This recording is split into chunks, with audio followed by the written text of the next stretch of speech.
ശബരിമലയിൽ ഒരു അയ്യപ്പ ഭക്ത കുഴഞ്ഞു വീണ് മരിച്ചു. കോഴിക്കോട് കൊയിലാണ്ടി സ്വദേശിനി സതിയാണ് മരിച്ചത്. മല കയറുന്നതിനിടെ അപ്പാച്ചിമേട്ടിൽ വെച്ച് കുഴഞ്ഞു വീഴുകയായിരുന്നു. കണ്ണൻ നായരുണ്ട്. കണ്ണൻ, എപ്പോഴായിരുന്നു ഈ സംഭവം? വലിയ തിരക്കിനിടയിൽ പലരും ബുദ്ധിമുട്ടുന്നത്, ബാരിക്കേഡിന് മുകളിലൂടെ മറുഭാഗത്തേക്ക് ഇറങ്ങാനൊക്കെ ശ്രമിക്കുന്നത് നമ്മൾ കാണുന്നുണ്ടായിരുന്നു.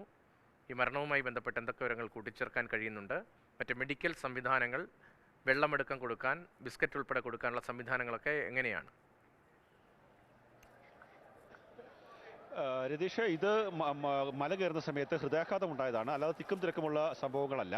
ഹൃദയാഘാതം ഉണ്ടായിട്ടാണ് ആ മാളികപ്പുറത്തിന് മരണം സംഭവിച്ചത്. അപ്പാച്ചിമേട്ടിലേക്ക് മല കയറുന്ന സമയത്ത് ഹൃദയാഘാതം ഉണ്ടാകുകയും പമ്പയിലെ ആശുപത്രിയിലേക്ക് സതിയെ എത്തിക്കുകയും ചെയ്തു. പക്ഷേ ആ സമയത്തേക്ക് ജീവൻ നഷ്ടമായിരുന്നു. പോസ്റ്റ്മോർട്ടം അടക്കമുള്ള നടപടികൾ പൂർത്തിയാക്കി മടങ്ങുകയും ചെയ്തിട്ടുണ്ട്. നമ്മൾ മലയാളികളായിട്ടുള്ള അയ്യപ്പന്മാരോട് സംസാരിക്കുമ്പോൾ പല സ്ഥലങ്ങളിലും വെള്ളം അടക്കമുള്ള കാര്യങ്ങളുണ്ട്. പക്ഷേ ഈ ശരംകുത്തിയിലേക്ക് വരുന്ന വഴികളിലൊക്കെ തന്നെ രാത്രി കാലങ്ങളിൽ വെള്ളം കിട്ടാത്ത അവസ്ഥയുണ്ട്. എല്ലായിടത്തും ചൂടുവെള്ളം, ചുക്കുവെള്ളം നൽകുന്ന ഒരു പതിവാണ് സന്നിധാനത്തുള്ള ശബരിമലയിലുള്ളത്.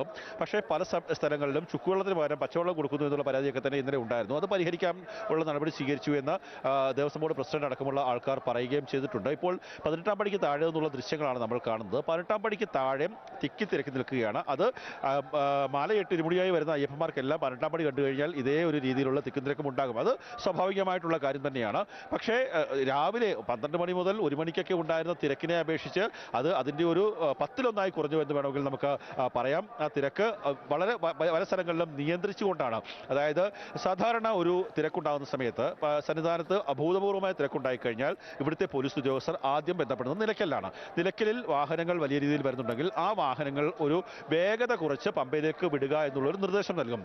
അതിനുശേഷം പമ്പയിൽ ബന്ധപ്പെടും. പമ്പയിൽ ബന്ധപ്പെട്ട് ഏതെങ്കിലും തരത്തിൽ വലിയ തിരക്കുണ്ടെങ്കിൽ അവിടെ ചെറിയ രീതിയിൽ നിയന്ത്രണം ഏർപ്പെടുത്താൻ പറയും. അതോടുകൂടി ഇവിടെ മല കയറി വരുന്ന അയ്യപ്പന്മാർ, അതായത് മലക്കൂട്ടത്ത് നിന്നും അല്ലെങ്കിൽ ശരംകുത്തിയിലൊക്കെ തന്നെ ക്യൂ നിൽക്കുന്ന അയ്യപ്പന്മാരെ പരമാവധി വേഗത്തിൽ സന്നിധാനത്ത് ദർശനം പൂർത്തിയാക്കി മടക്കുക എന്നുള്ളതാണ് ലക്ഷ്യം എന്നതാണ് പണ്ട് പോലെയുള്ള രീതി. ആ രീതിയാണ് ഇന്നിവിടെ ഉച്ചയ്ക്ക് 3 മണിയോടുകൂടി അവലംബിച്ച് അത് വിജയകരമായി പൂർത്തിയാക്കുകയും ചെയ്തത്. അല്ലാത്ത പക്ഷം വലിയ പ്രശ്നങ്ങളിലേക്ക് കാര്യങ്ങൾ പോകുമായിരുന്നു എന്നുള്ളത് തന്നെയാണ് പോലീസിന്റെ അടക്കമുള്ള വിലയിരുത്തൽ. നിലവിൽ ഇപ്പോൾ സ്ഥിതി നിയന്ത്രണ വിധേയമാണ്. 18-ാം പടിക്ക് താഴെ നല്ല തിരക്കുണ്ട്. ഇനി ദീപാരാധന സമയമാണ്.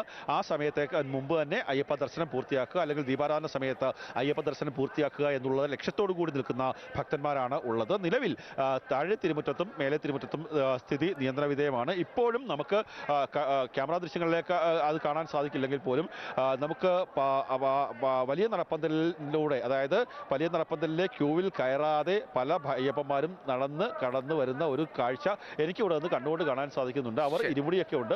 അവർ നേരെ വരുന്നത് പാവരുനടയുടെ ഭാഗത്തേക്കാണ്. അവർ അതിലേക്കൂടി വന്നു കഴിഞ്ഞാൽ വലിയ തിക്കുതിരക്കുണ്ടാകാനുള്ള സാധ്യത വളരെയേറെയാണ്. ശരി, കണ്ണൻ നായരാണ് വിവരങ്ങൾ സന്നിധാനത്ത് നിന്ന് നൽകിക്കൊണ്ടിരിക്കുന്നത്.